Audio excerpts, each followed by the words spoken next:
Sveiki! Esmu Aika Riškovska, un šīs ir Laumiņas sarunas. Nav šaubu, ka runāt prasme bērnu attīstībā ir ļoti, ļoti svarīga. Tādēļ šodien uz sarunu esmu aicinājusi audio logopēdi Daigu. Sveika, Daiga! Pastāstīji, kas tad ir audio logopēds? Audio logopēds ir ārstniecības persona, plaša spektra speciālists, kas beidz diagnostiku, korekciju, rehabilitāciju, dažāda vecuma un dažādu traucējumu pacientiem. Bieži vien vecāki īstenībā uzdod jautājumu, kā tad ir atšķirības starp logopēdu un audiologopēdu. Un ir jāsaka tā, ka tādas pavisam lielas atšķirības nav, jo mums zināšanas ir vienādas. Vienīgā atšķirība, kas ir, audiologopēds ir ārstniecības persona, līdz ar to mēs varam strādāt ārstniecības iestādēs. Logopēds vairāk ir tādās pedagoģiskās vidēs, respektīvi dārziņos, skolās, strādā ar skaņuzrunas traucējumiem, lasīšanu, rakstīšanu, bet audiologopēds strādājot veselības aprūpes iestādēs, viņš saskaras ar plaša spektra traucējumiem, piemēram, garīgā atpalicība, autiskā spektra traucējumi. Līdz ar to šiem speciālistiem tā ikdiena ar šādiem bērniem, kuriem ir dažādi traucējumi, ir vienkārši lielāka pieredze darbā ar tādiem bērniņiem. Mums, kā vecākiem, vienmēr ir aktuāls jautājums par to, kurā brīdī tad mums ir jāsāk satraukties, es domāju, vairāk par runas attīstību bērniem, vai jau no 2 gadu vecumu, vai tur 3, 4 gadi. Kā tad īsti tur ir? Jā, tas ir ļoti labs jautājums, jo bieži vien vecākiem joprojām ir šis te uzskats, ka mēs varam gaidīt līdz 3 gadu vecumam, un bērns atraisīsies. Diemžēl tā nenotiek, un ja ir vecāki, piemēram, kas saka, man kaimiņu Jānītim tur viss bija kārtībā, viņš nerunāja līdz 3 gadu vecumam, un tagad pēkšņi viss ir kārtībā, tas nenozīmē, ka arī mūsu bērniem tā būs, un bieži vien tā nav, un vecāki novēlot vēršas pie speciālista. Es teiktu tā, ka bērna runas un valodas attīstībai ir jāpievērš uzmanība īstenībā jau no paša sākuma. Jau no dzimšanas brīža mums ir jāsako līdz bērna attīstībai, un arī mēs domājam par runu, tad, piemēram, ja bērniņš ir sasniedzis 1 gada vecumu, viņam parādās pirmie vārdi, un mēs jau varam skatīties, vai bērns saprot mūsu instrukcijas, vai viņš saprot aizliegumus, uzslavas, vai viņš ar mums mēģina kaut kādā veidā komunicēt, piemēram, izmantot norādošos žestus. Ja bērns ir sasniedzis šo 2 gadu vecumu, mēs no bērna sagaidītu jau lielāku vārdu krājumu, un mēs sagaidītu, ka bērns liek kopā jau, piemēram, 2 vārdus. Tas varētu būt tete, bum, bum, kas varbūt bērnam nozīmē tētis brauc. Un tas ir pilnīgi normāli, to mēs ieskaitām kā 2 vārdus. Ja mēs redzam, piemēram, ka bērns īsti neizmanto runu, viņš ignorē mūsu instrukcijas, neklausās, kad mēs viņu saucam, nepievērš uzmanību tādām ikdienas lietām, kuras mēs darām, tad mums vajadzētu vērsties pie speciālista. Kas ir tās prasmes, kas bērnam jau 2 gadu vecumā būtu jābūt?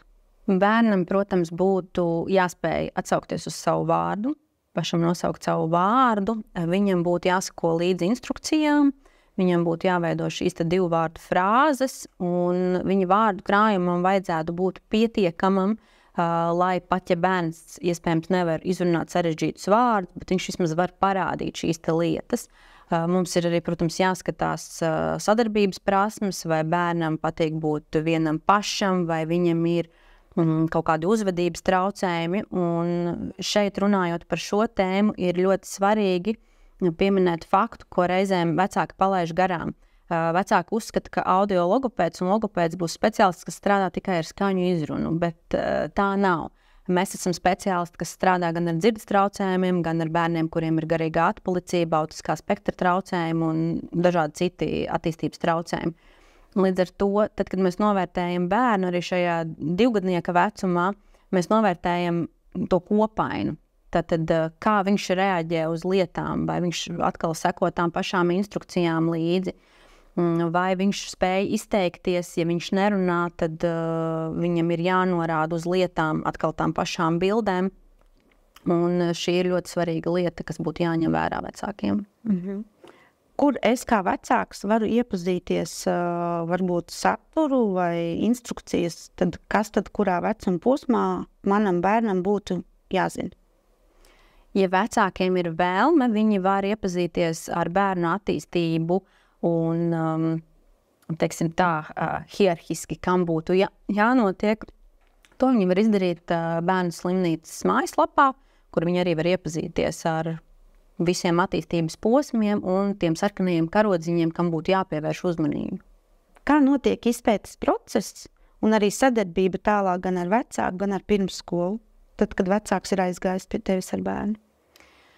Izpētes process bērnam ir kā tāda viena liela jautra spēle, jo izpētes laikā bērnam tiek piedāvātas dažādas spēles un aktivitātes, lai caur tām tātad saprastu viņa prasmes. Piemēram, tas, ko es daru, es vērtēju bērnam pilnīgi visu, ne tikai runu un valodu, bet arī sīko motoriku un lielo motoriku, jo ir ļoti svarīgi saprast vispārējo bērnu attīstības līmeni. Protams, es kā audiologopēds nevaru ielīst fizioterapeita vai ergoterapeita lauciņā, bet es varu redzēt kaut kādas nianses, novirzes no normas, un līdz ar to, ja es pamanu, ka kaut kas īsti nav kārtībā, es arī šajā novērtējumā vecāks par to informēju. Tālāk mums notiek sadarbība ar vecāku, kad viņi ir saņēmuši šo novērtējumu. Teiksim tā tālāk, tā sadarbība ir atkarīga no paša vecāka. Ja viņš saprot šo problēmu un pieņem, kad ir problēma un viņa ir jārisina, tad mums ir, protams, klātienes konsultācija, kuras laikā mēs izrunājam visu to, kas notika izpētes laikā, vai tas sakrīt ar to, ko vecāki paši novēro mājās. Varbūt bērns izpētes laikā kaut ko nedemonstrē, bet mājās viņam prasmes ir daudz labākas, nekā viņš to bija demonstrējis.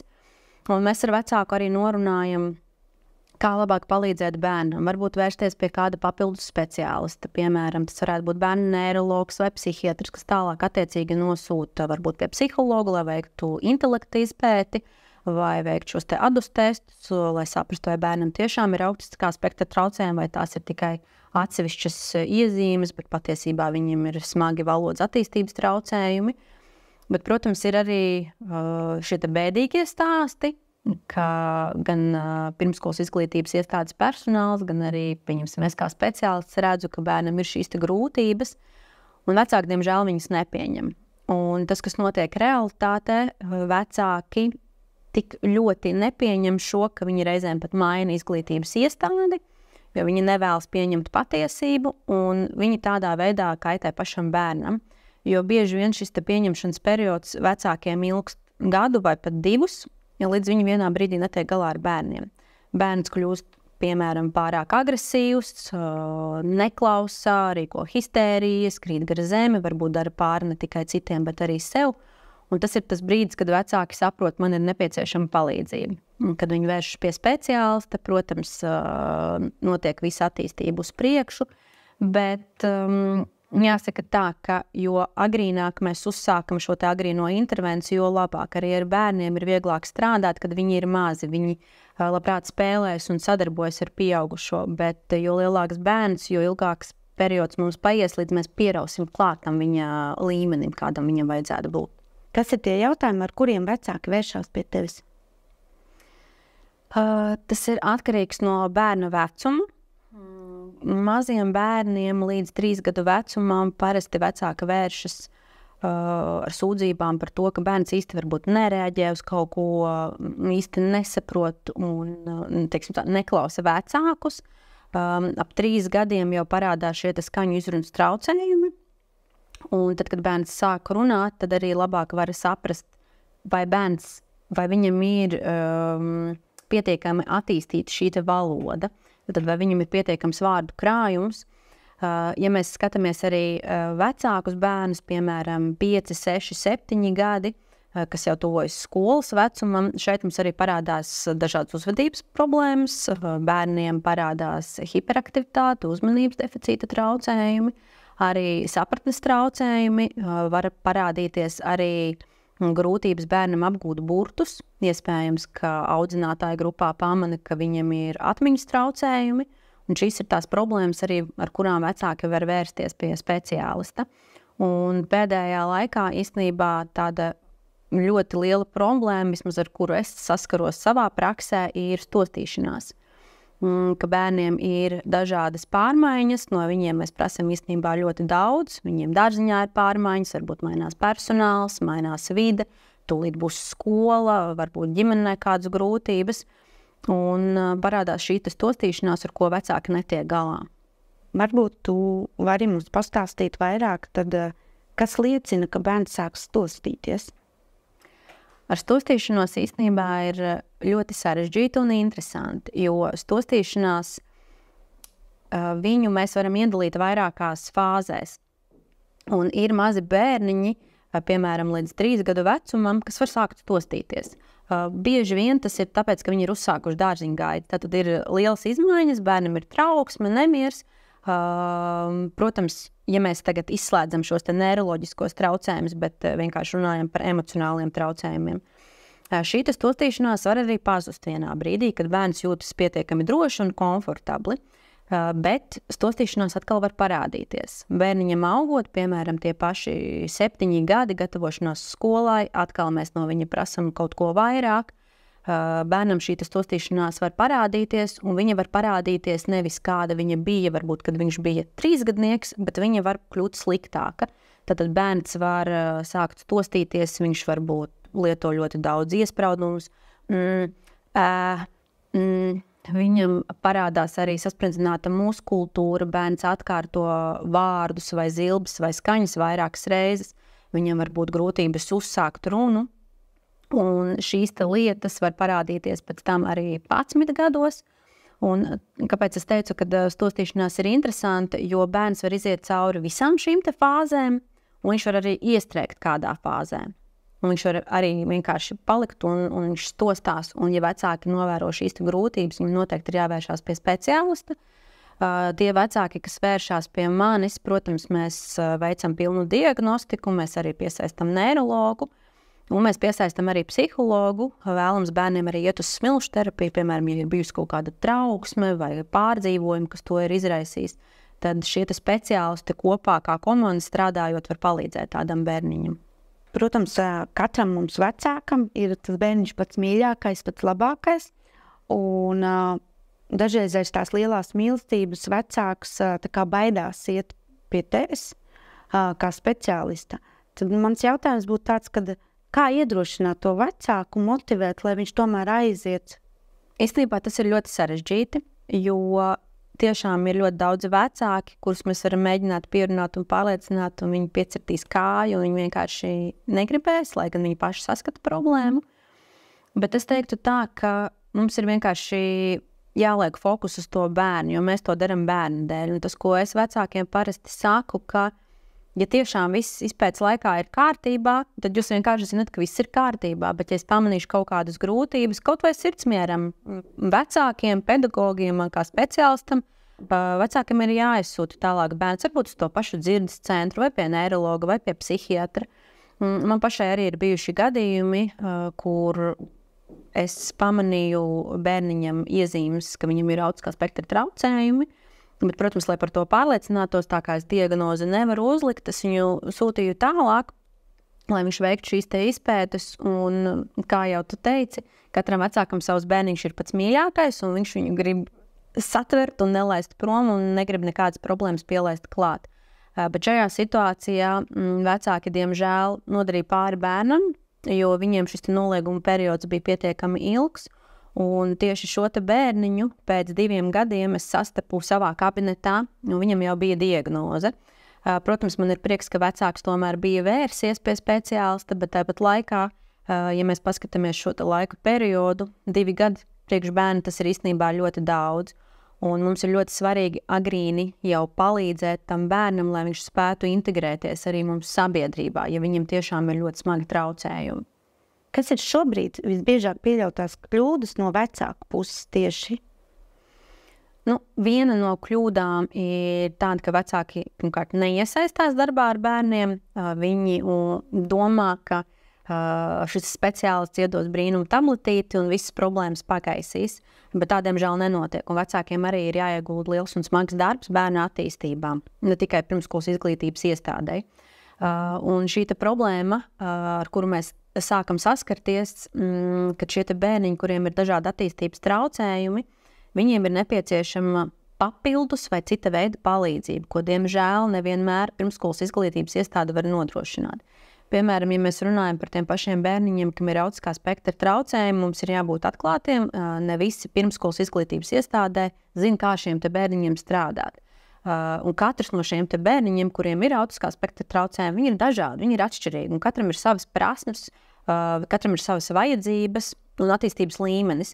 Līdz ar to katram pielāgoties, diemžēl, tas nav, teiksim tā, šī pedagoga kompetencē, jo viņš, protams, zina par bērnu vispārējo attīstību, viņš ir informēts par šiem te traucējumiem, bet viņš nav speciālists. Viņš ikdienā ar šādiem te bērniņiem viņš nestrādā un nesaskaras.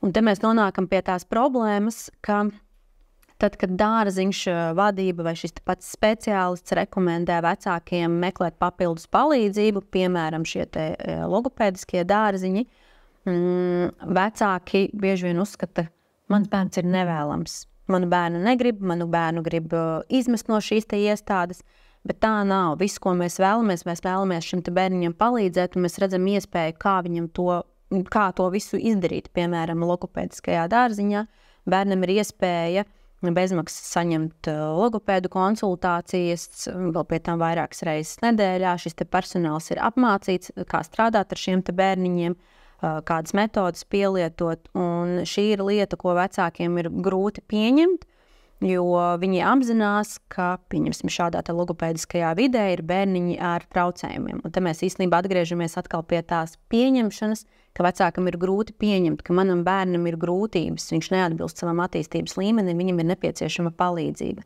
Un tas, ko vecāki grib, viņi labu gribēdami, viņi grib, lai bērns integrējas piemēram, parastā pirmsskolas izglītības iestādē, un viss jau ir labi, bet ir jāatceras, ka ne visi bērniņi to var izdarīt. Kaut vai lielā bērnu skaita dēļ. Varbūt kāds ir sensori jūtīgāks pret troksni, pret gaismām, un viņam vajag mazāku bērnu skaitu grupiņā, lai viņš varētu darboties, lai viņš varētu būt mierīgāks. Un šī ir tā problēma, kuru, diemžēl, vecāki palaiž garausīm un neieklausās ne personālā, ne speciālistā. Ja vecākiem ir jautājumi papildus radušies, noskatoties mūsu sarunu, tad varbūt pastāsti, kur te var atrast. Mani var atrast Facebook lapā, kā audiologopēda Daiga Lankstiņa-Kokina, kā arī es strādāju Bērnu Kliniskās universitātes slimnīcā, Juglas ielā 20, un, protams, es esmu sastopama arī Laumiņas rezidencē, kur mani kontakti visi ir pieejami. Jā. Paldies! Paldies! Manuprāt, bija lielisks saruna.